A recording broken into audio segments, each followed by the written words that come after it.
เมื่อช่วงผู้ปันแห้งข่าวซ้ำมันนังไผ่แต้วคากูก่อนในขนมมันในกวันที่4เดือนที่6ปี2023มันในก็เขาตีเป้าผู้ทรงด้วยวัสนามันนังเขากัดด้วยอังกฤษ FA ครับขั้นตอนไฟในหิมกันก๊อกสู้ในข่าว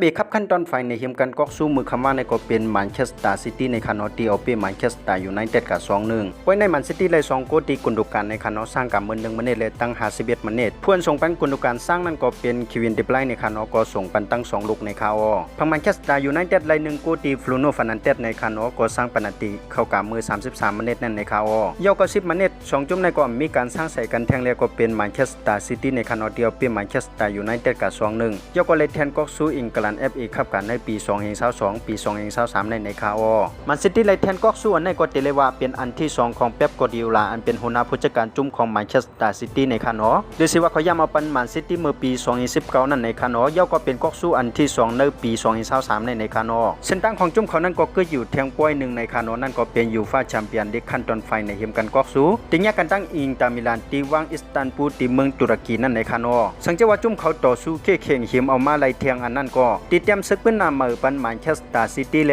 ตึกซึกเป็นในอังกฤษพรีเมียร์ลีกกว่าเหมือนเจ้าหนังแมนเชสเตอร์ยูไนเต็ดจำเฮ็ดลายมือในปี1แห่ง999ปุ่นในคานอเพราะขณะเสียงทั้งหมดก็มีเจ้าหนังในคานอเขาขามาไปช่วยจอมกันว่าจุ่มแมนเชสเตอร์ซิตี้นั่นที่เฮ็ดได้อยู่ค่า5ในคานอสังเกตว่าเกี่ยวด้วยส่งด้วยลองข่าวสารที่เป็นภายใต้จึงในก็อย่าลืมนึกไลค์นึกแชร์ยาวก็ฝากติดตามบันทึงช่อง YouTube ข่าวพองในคานอกำเนิดส่วนในก็ข่าวย้อนสู่ปันเฮผู้ปันแห่งข่าวซ้ำมันนังภายใต้ใครอยู่หรือมีเงินหางดีกึกเป็นกันกูก็กูควรสิกำข่าวสารมันนังภายใต้ไม่ทรงค่า